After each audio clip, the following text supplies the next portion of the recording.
Hello everyone and welcome to OB0.35 patch notes. Now, I plan to release this one on Monday, but unfortunately I was really sick yesterday and Monday. So, as you can hear a little bit, I'm doing this one on Wednesday. So unfortunately this means that this week there's there's probably going to be only um this video, and I'm probably going to do some streaming tomorrow, so I hope I can catch you um tomorrow night Eastern, probably like 6:30 or 8:30. I'm going to start, and then until I have to leave. So yeah, I hope that you'll be there tomorrow. Just chat with me. I'm going to show some gameplay. I have some cool decks. I want to do a video, but let's do the patch notes first. So let's start this one. We got some new cards. We got Jingwei, which is a Chinese range unit god that is going to cost 7 mana. It's going to be a 5/4 rare, and her war cry is going to spawn a wind elemental. And now you're wondering, but what's a wind elemental? And then I'm going to say that it's a melee unit, a 3 mana for a 3/3 common. And afterlife, you add a random spell to your hand, and that random spell can be from any pantheon, right? So, Jingwei is one of the high cost card. It's going to bring you what, like 8/7 from stats, but it's easy a little bit. It's not that easy to remove because she has 4 health, but still, like Judgment can kill her. There's some cards that can kill it, but what I'm trying to say is that she doesn't impact the board immediately as you play it. So if you're trying to take back the board, if you need some sort of leverage to turn the tides in your way, Jingwei's not going to do it, right? So she's really a slow card, which can potentially give you good stuff, but it's only good if you already have control of the game. So that's my thoughts with Jingwei. And Wind Elemental, 3 mana for a 3/3. When it dies, you add a random spell. The spell can be so bad. Like, there's probably more chance of a spell being bad than a spell being good. Right? So, it's really not reliable. So, you can put it in some decks, but still. Then we have Shrine of the Dead, which is a structure for Mayan. It's 1 mana 0/3 rare. And during your draw step, you reveal the top of your deck and a random card from your graveyard, and you add 1 to your hand, and you place the other from your graveyard. In your graveyard, sorry. So, there's a lot of talk on this one, right? So, first thing first, it's a random from your graveyard. So, like, sometimes you're going to need something. Like, this means that every single card you want to play will be good in your deck, but sometimes it's going to depend on what you need, but it gives you more possibility, right? You can kind of choose what you're going to draw, but at the same time, you're going to lose the resource that you didn't pick, right? So you still draw a card from the deck, right? It doesn't mean that you won't draw a card from the deck, but then you just choose the best of both. It's probably going to be really tricky, right? Mayan are one of the pantheons who can play multiple copy of one cards, just because they get from their grave. So, they can play like 4 Kabrak and stuff like that. And Shrine of the Dead is is a card that just going to help you cycle through your graveyard and your draw. So again, if you start the game with that, it's going to be kind of useful if you have a really good card that you always want to revive. But whenever you get too much card in your graveyard, it's going to be 1, 2 random. And if you're losing on board, that structure is just going to get killed. It doesn't do anything. If you top deck that in the latest stages of the game, it does nothing until the start of your next turn, meaning that you just have a dead draw. So yeah, I have some reserves for Shrine of the Dead. Then we got some rework, some change card, and we don't have balance this patch. So let's go with the census. His cost is gonna increase from 3 to 9, and his attack and health also from 2/4 to a 9/9. So it's a 9 cost 9/9, But its new ability is that at the start of your turn, it's going to move to a random enemy and attack it. And this takes your normal move and attack. So basically, it's not going to be really good, right? It can just attack a 1/1, your enemy spawns the little guys, and it's not going to be really useful. And it costs 9 mana, means that you have to use your whole turn in order to play him. So yeah, it's going to be not really played. A Willish. So her health increased from 1 to 3, basically. So she's now at 3 mana 3/3, and her new passive is whenever this unit kills a unit, you spawn a 2/2 zombie. The Wilix was one of these cards that, you know, she was really hard to deal with. You needed 2 source of damage, 2 units, 2 damage cards, or a direct, you know, removal. Meaning that she was a little bit too OP. With this change, she does go more with the zombie theme of the Pantheon. She just had like a passive, you know, that was just not really fitting, I guess. So yeah, I mean that's definitely a nerf. But then you spawn a 2/2 zombie.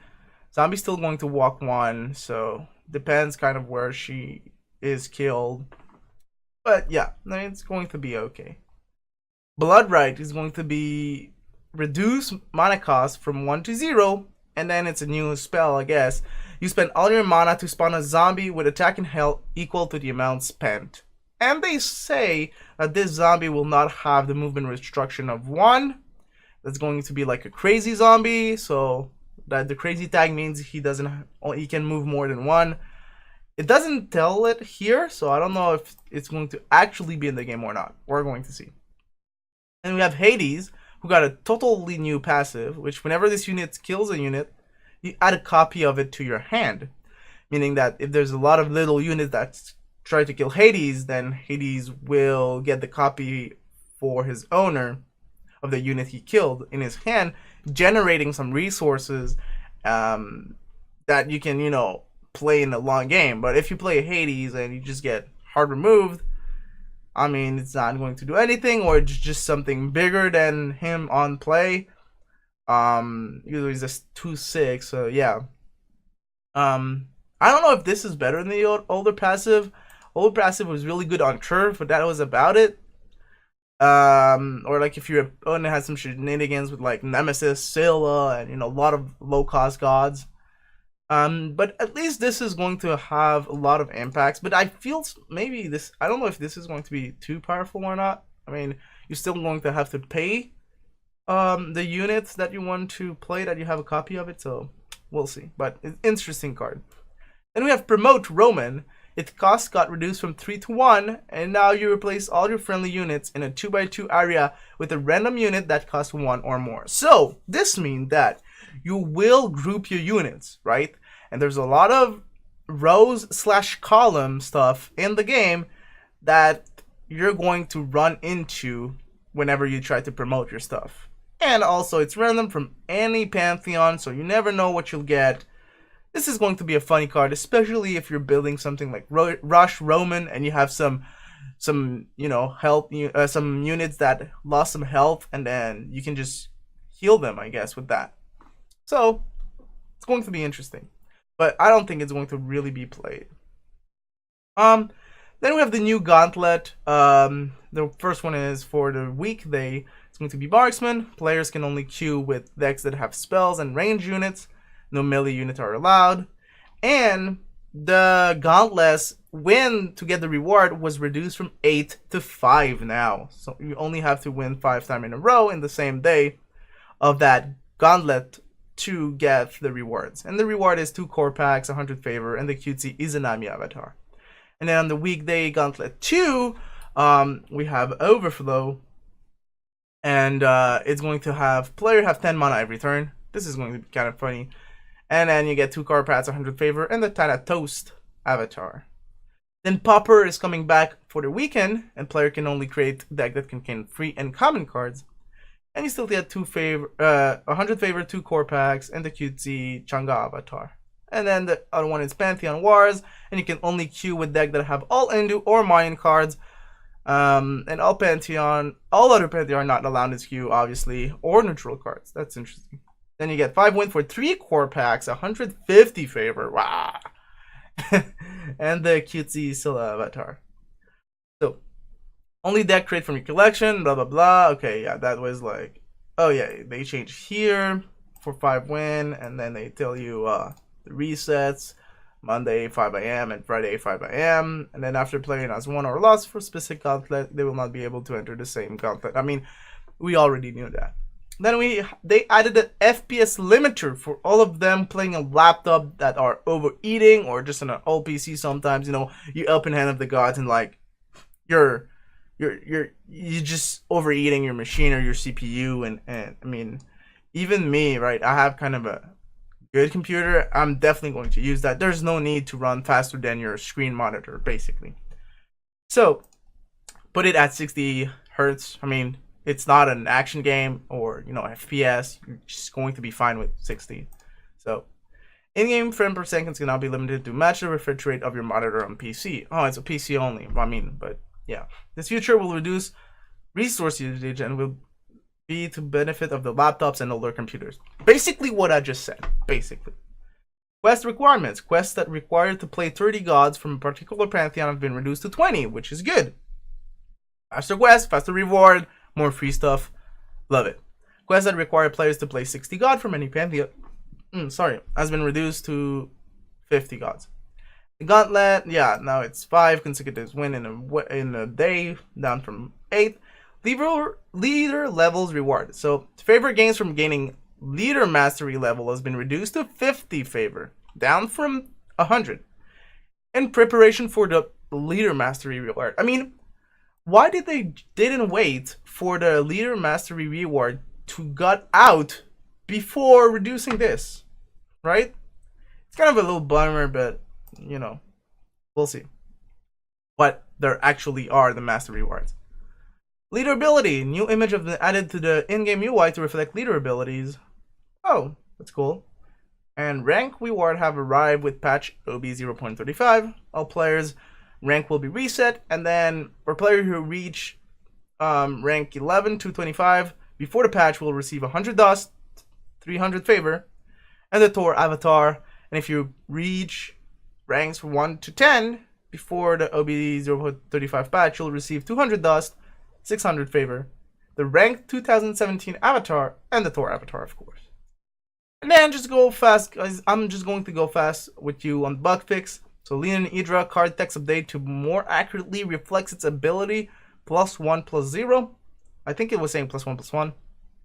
And then fix an issue where Pillar of Fortitude was not properly giving the buff to all units. Fix an issue where Nox was buffed before using or Warcry. She will not exit the unit still buffed. And then fix an issue where minimizing a discover panel will prevent the user from being able to select a card. This is a long time bug, actually. But I'm glad that it's fixed, finally. Fix an issue where acquisition pops up will not always appear. Yeah, okay. Fix an issue where recursive vitality will sometimes take mana from players when returned to hand. That was kind of really sad. Fix an issue where avatar from Call of Avatar will not gain charge. Wow. Okay. I guess that's really good that they fixed that. Overall, I would love to see some balance, honestly, but new cards, okay. Change cards, kind of like Hades. And I mean, Promote's going to be fun to play for sure. And yeah, that's like my highlights for the patch. Let me know what you guys love in this patch or what you're looking forward to play in the OB 0.35 patch notes in the comment. Like I said, I'm sorry for being a little bit late on this one, but I'm still a little bit sad and sick. I mean, and yeah, I hope I'll see you tomorrow on the stream. I'll do my best to be there. I don't see why I wouldn't be there unless like there's an dementia. I really have a big sickness again. But yeah, I'll see you tomorrow and have a good day.